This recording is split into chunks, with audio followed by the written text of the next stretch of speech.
Hey there, Wendy here with Jazzydoodledesigns, and tonight's Wind Down Wednesday, we're going to be talking about gesso. Can we really use it to apply any medium in our coloring book? Yes, but there's always a but, isn't there? So we're going to talk about some of the things to be aware of, and we're going to test them out, and we're going to figure out how we can safely use gesso on our pages. So grab your drink and let's go.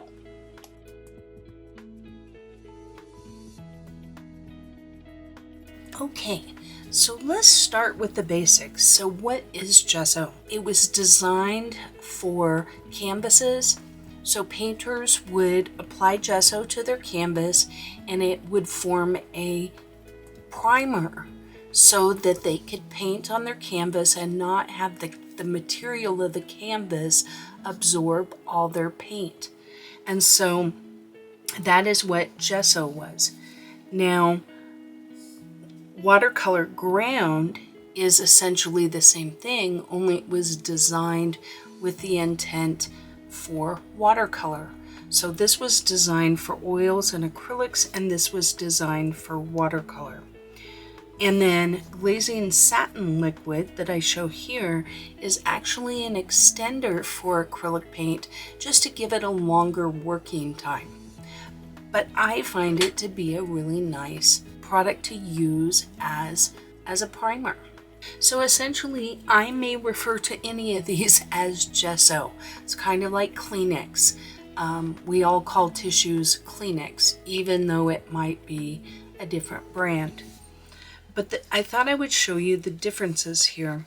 So Liquitex Clear, let's put this right here, and then we have Liquitex that's just gesso.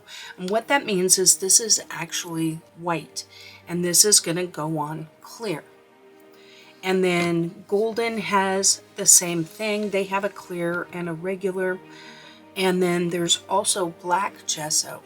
So you can use gesso on any surface. So let's say that you wanted to paint on a glass surface or a plastic surface, and you wanted, you know how they're kind of slick, and so maybe your paint wouldn't stick well. You can actually apply gesso and then use your paint. Now, I'm not going to test all these mediums in this video tonight. I am going to use Art Basics Gesso, Satin Glazing Liquid, and I do use the transparent waterproof ground in one of the examples because I want to show you the difference. There is a difference in texture. The other thing that gesso does is it gives tooth to the page. That's what it was designed to do.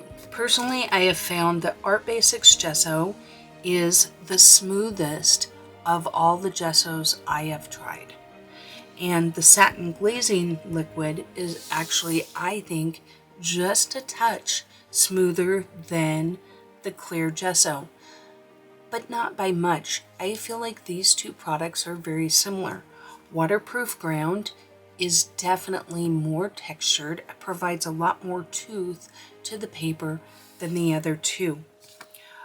I feel like Liquitex and Golden add way more tooth and texture to the page than I would want in my coloring books, so I'm not going to use them in this video.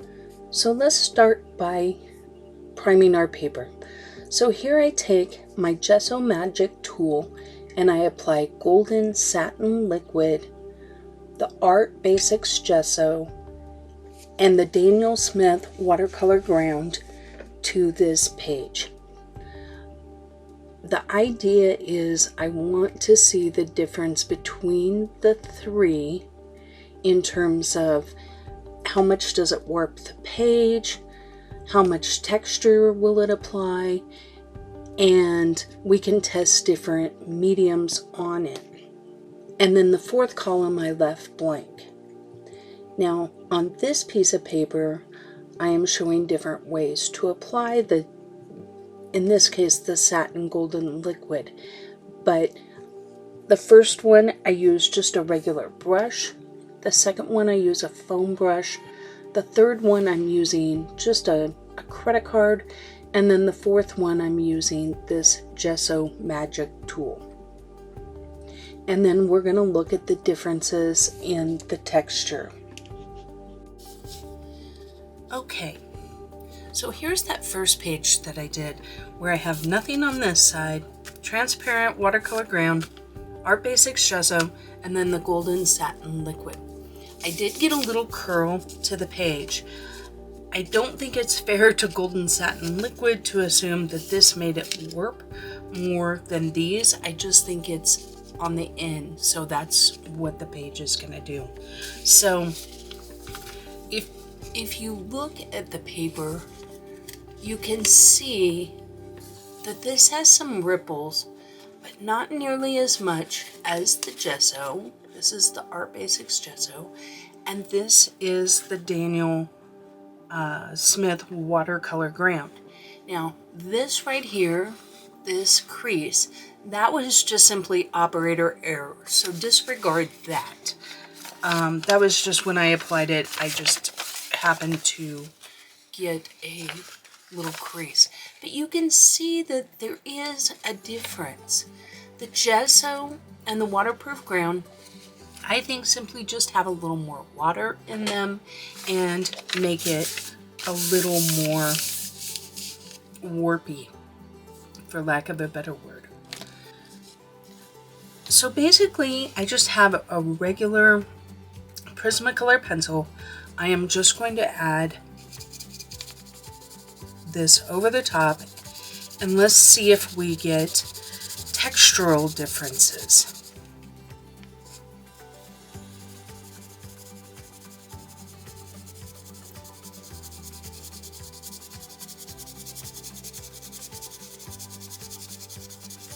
I want to do a fairly big area. Let's do a comparison here.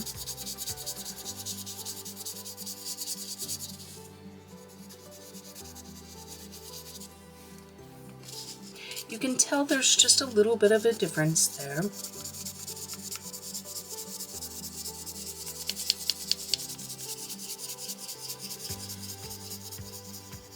I don't know if you can see this pattern here. I'll try and zoom in when I do the editing. But I do feel like there is a difference. This Art Basics Gesso, there's patterns there in the Gesso.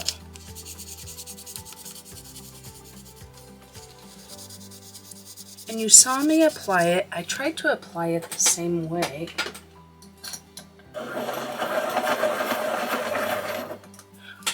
Sharpen my pencil here.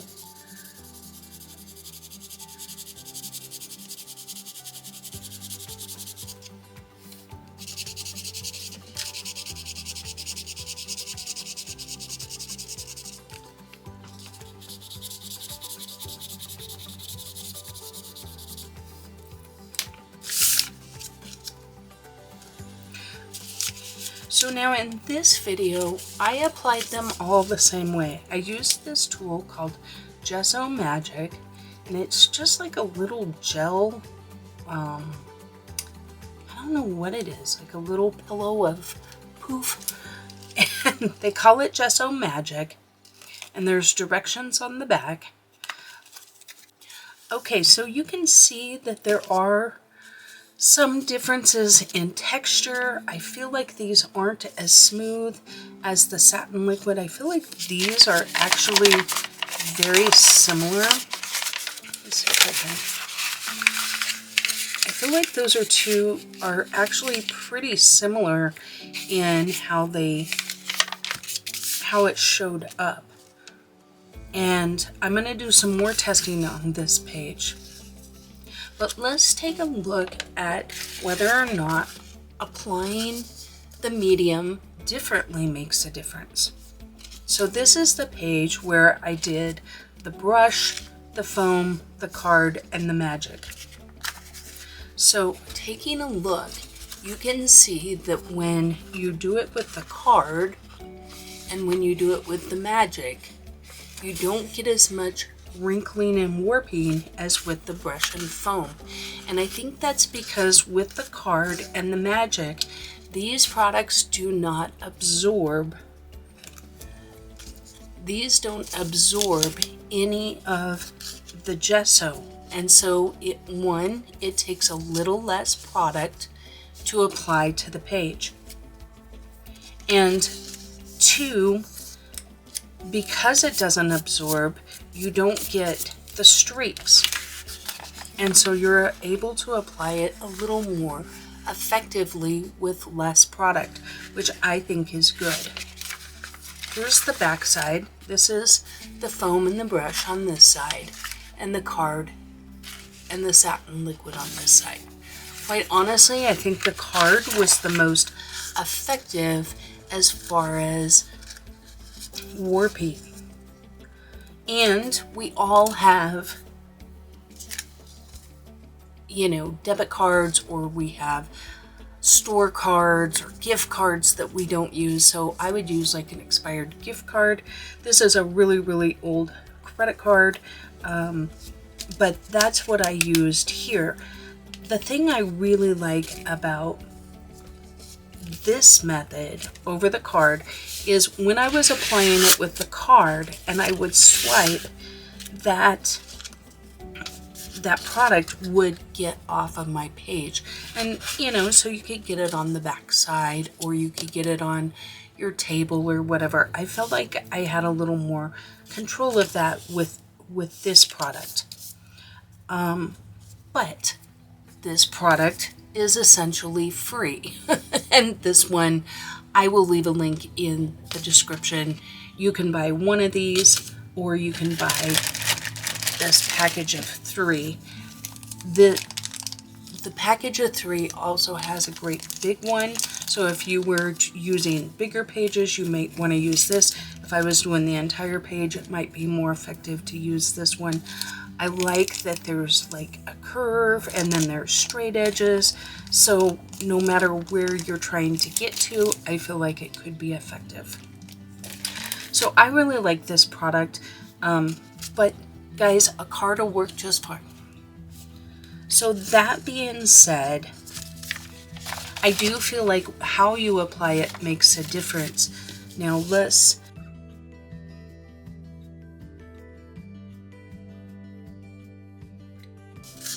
once again, I feel like the magic has a really nice application. I feel like the card did pretty well.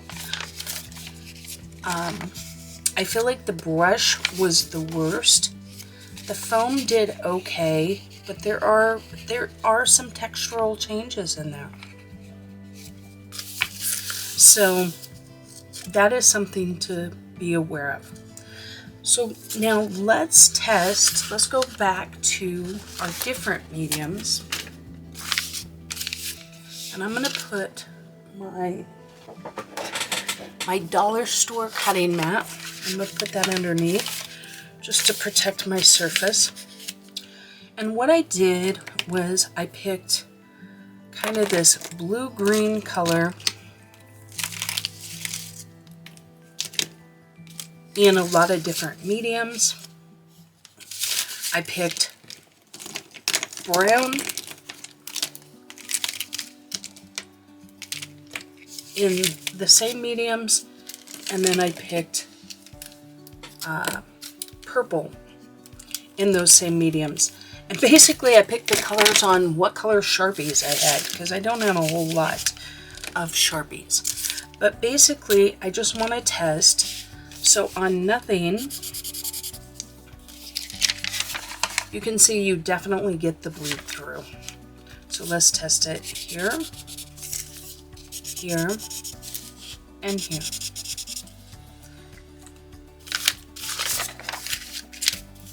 As you can see, no bleed through except for here. We had, I feel like what I would call a little ghosting on the transparent watercolor ground. What I want to point out is there is a difference in terms, get in just a little closer there, in terms of, do you see that white streak in there? It does streak just a little. Copic markers, definite bleed through.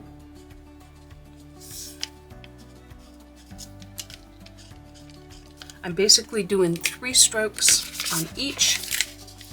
Once again, no bleed through on the others, but a little bit of what I would call ghosting.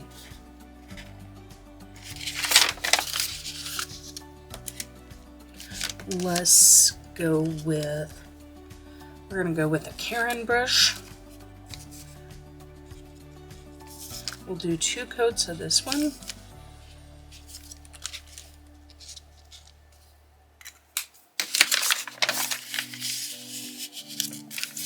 Now that one,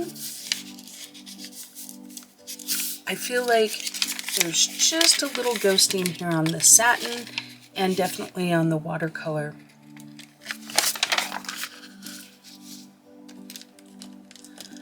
Let's try our colored pencil.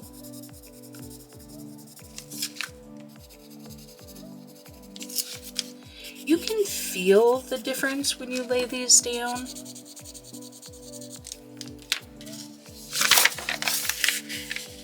Obviously, you're not going to get any breakthrough with that, but it's more just getting a feel for how well they work. So this is a distress marker.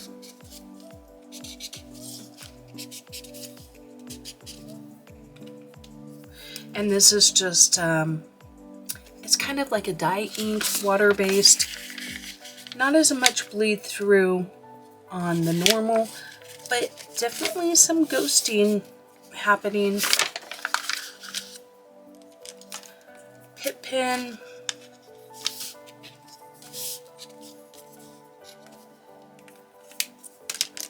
Tombos.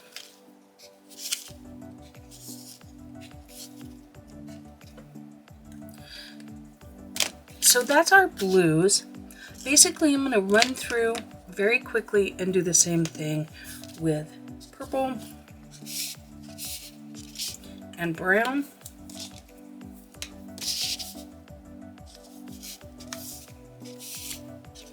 Just test that up there.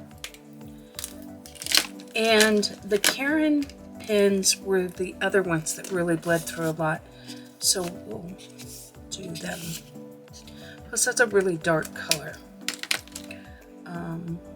Let's do the Karen brown as well. Now one thing to keep in mind is because you're adding a little texture, it's going to be a little harder on your marker nibs.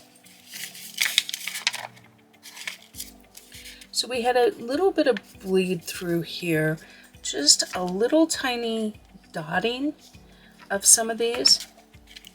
Now I know a lot of people recommend that you do 2 coats of gesso. I don't know, guys. I'm impatient. I'm lazy. I don't know if I want to have to do 2 coats of anything, but it definitely gives you some options because you can see huge bleed through here. I think if you were careful, you could use these in your coloring book. But I will say there is a little bit like here, if you look at that, it kind of granulated a little bit there. And on this gesso, you get a lot of feathering. I've noticed that, let's do that again. And just make sure I didn't do anything crazy to make it feather. And let's try a watercolor medium and see if that feathers as well. Because this is a pretty significant feathering. So if you were using this Art Basics gesso in your coloring book and you wanted to use Karen pens Or let's go with the Copic. Does Copic do that as well?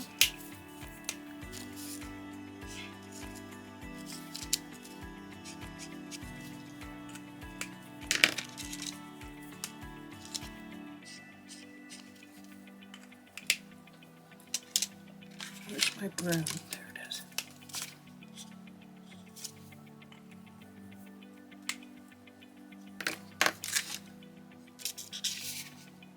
Let's give that a second and see if we get any feathering there, because that's pretty significant. I'm gonna go get a different color. Okay, so I just picked B29. I wanted colors that would stand out for you guys, and R37.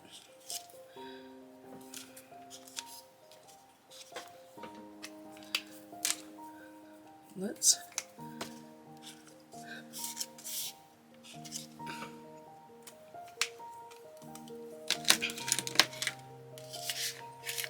give that a second.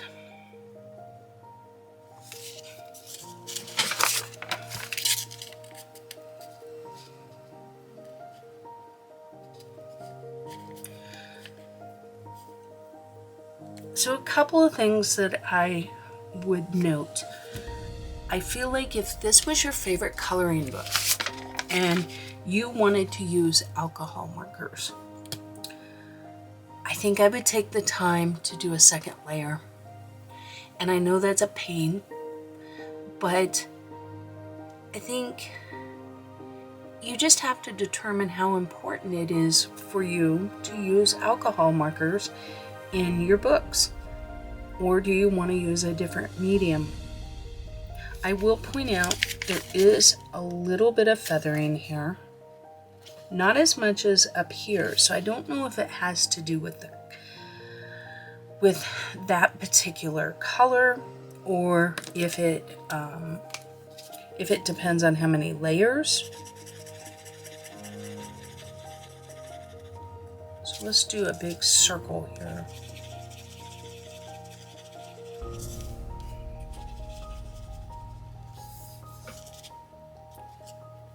So I don't know if you can see here too. I can actually see the circular strokes that I made on this watercolor ground.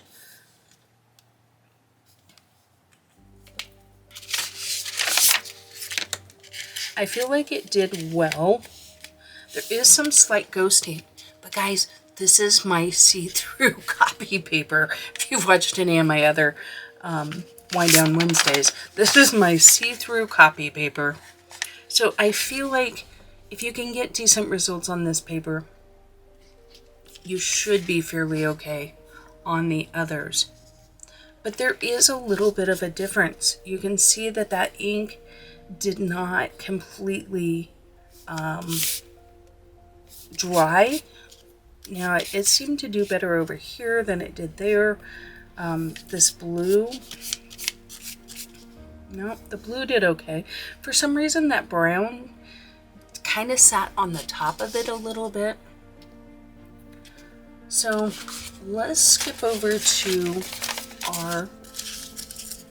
where we applied these here, and let's just see if we notice a difference. Can you see the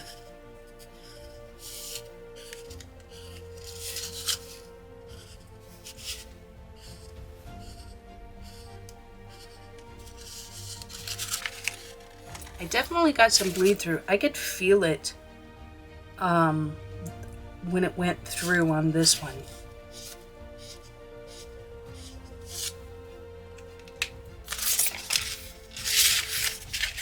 And that was on my Gesso Magic. And I personally feel like it's not the fault of the Golden Satin Liquid, it's in my application. But alcohol markers are really renowned for not streaking.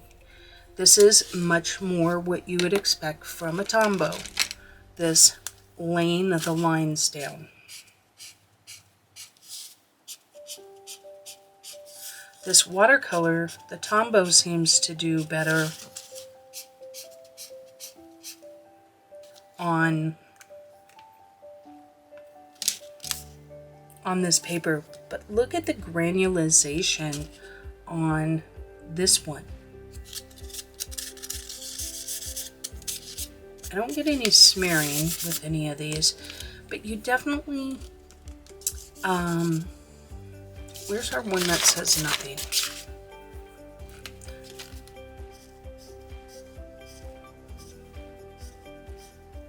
So you can see where I overlaid, much like I did here. And while I can see a difference of color, I don't get those really specific, like not quite as streaky as this. Definitely applying it differently makes a difference. It's funny, you see here where I had good application, we didn't get the bleed through, but we definitely did here. So application makes a really big difference. So I do feel like it can be a good hack, but guys, be aware if you're going in on your best coloring book, the one you've been working, Ivy and the Butterfly, and I wouldn't test it out on that. Do this a few times on some cheapo coloring book you don't care about. You know I have the Mandela book for this reason. I always feel bad for the Mandela guy. I'm not trying to throw shade, Jason. I'm really not. It's a good one. It's a good book. But here I use the Daniel Smith ground and the golden satin glazing medium. On this one, just stick a piece of paper in there.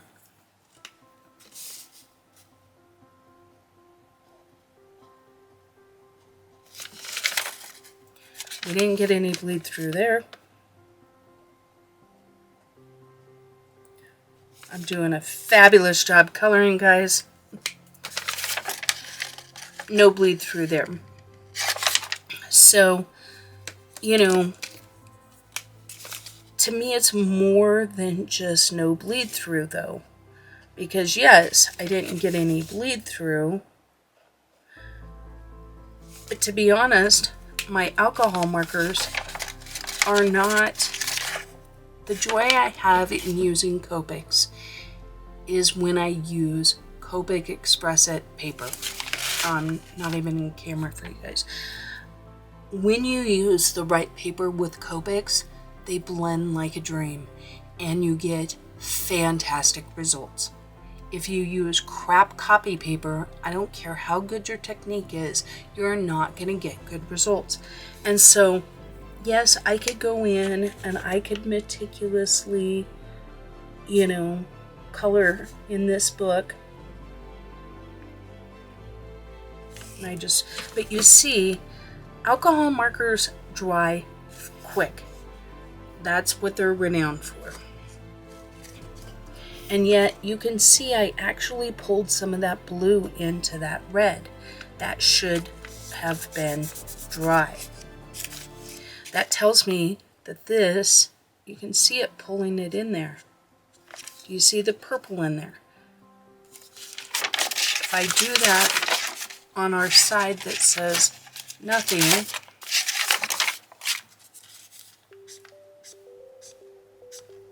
you don't get that. You get the overlay there, but clean off my Copic. Do you see how there's no purple there? No purple there.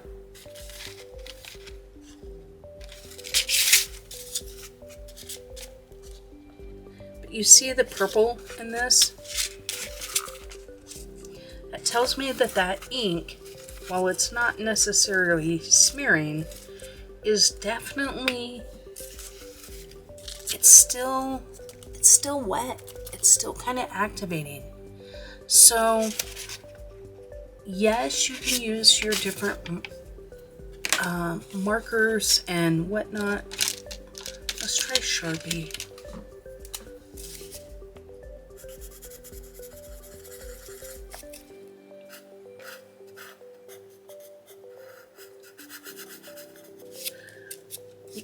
To me, you can see every little line that I do.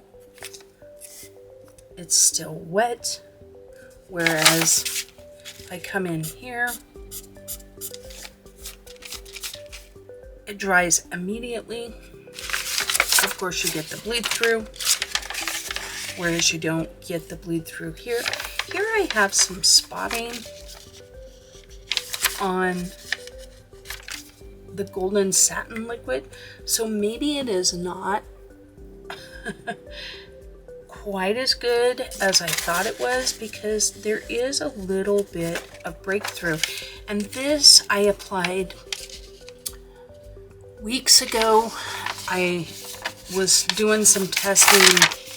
I did some testing here with them, and I felt like I got really good results, but here I put it on there, and there's a little bit of dotting on this. And so I don't know if maybe the golden satin liquid needs 2 coats to be as effective.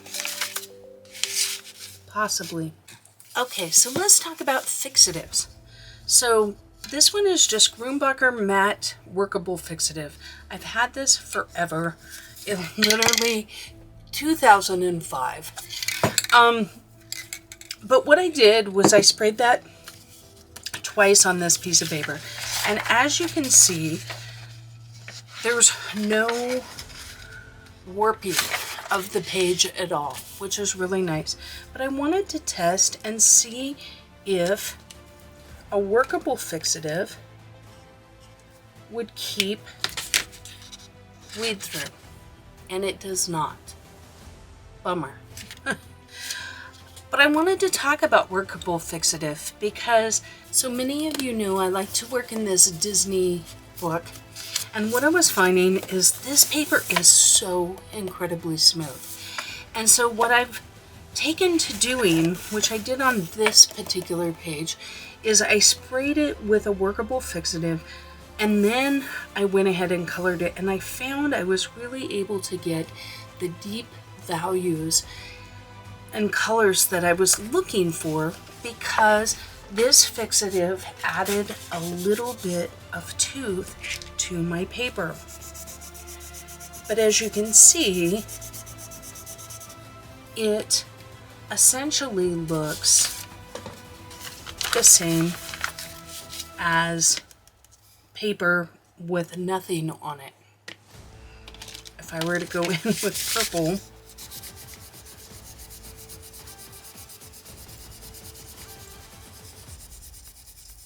you can see that I get very similar results. But you can see that it actually picks up a little bit of a deeper tone here because there's more tooth to this paper. So I really like it for that, and it's super easy to apply. I take my book outside, put it on a cardboard box, I shake up my can, I give it a quick spray at about 10 inches from the paper, literally 2 seconds worth, just over it and done. And then I go back in the house and I wait, I don't know, I just do some random thing. And 30 seconds, a minute, I go back out and I give it another coat. I find 2 coats is sufficient. I'm not sure how many they recommend, but you can use these fixatives as, you know, as a primer to add tooth to your paper. Obviously, I just tested out that it doesn't work for crap to help us with the bleed through issue. The other thing that you can use your fixatives for is if you use a medium like pastels, this can help avoid transfer to another page. So I like using them as that. But today I really wanted to focus on just using them as a primer, and we've shown that it doesn't do anything for the bleed through issue, and it does kind of change texturally on the top. So in the interest of being thorough, I went in and I did 1 coat of golden satin liquid and 2 coats here, and I drew a line. So what I'm going to do is draw a line here with Sharpie.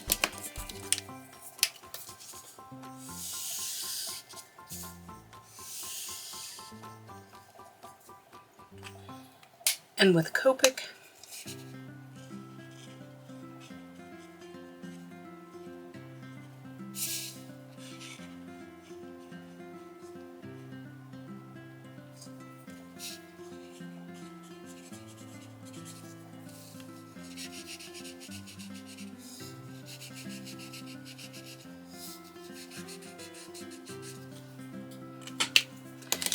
And let's take a look at our results. So the first thing that I notice here, and let's do some Sharpie.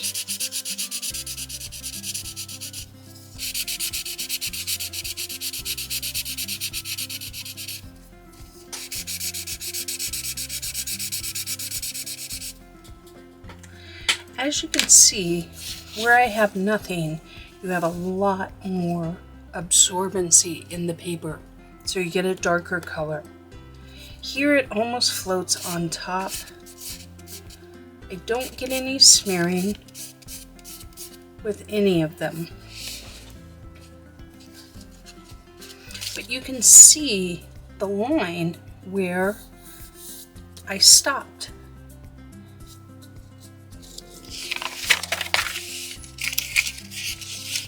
So here you had the breakthrough, and then here we had one little piece of breakthrough here.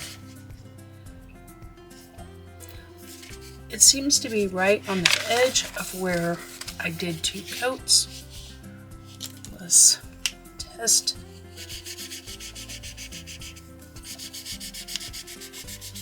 You can see I just missed that spot, because this is a lot of coat and no breakthrough. So I do feel like 2 coats makes a big difference.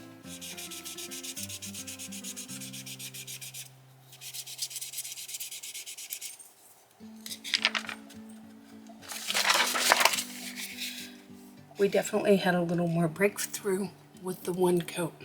So 2 coats makes all the difference. As you can see, I can go in multiple times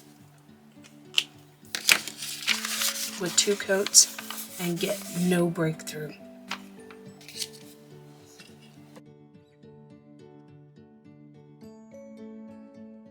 So here are my final thoughts. There are definitely books that have really crappy paper where I feel like this could be of benefit. But my suggestion would be to make 2 smooth, even coats and understand the limitations of using this hack. Understand markers are going to look lighter. They're going to take a little longer to dry. They may feather. And they're definitely not going to blend in the same manner that you're used to. So I would definitely not do this in your favorite book to begin with, but find a book that you can experiment in and try it out and have some fun, because wet mediums can be a lot of fun to work with, and Gesso allows us the opportunity to do so. But it does have its limitations. So that's it for tonight's Wind Down Wednesday. I hope you enjoyed your wine, and we'll see you next week.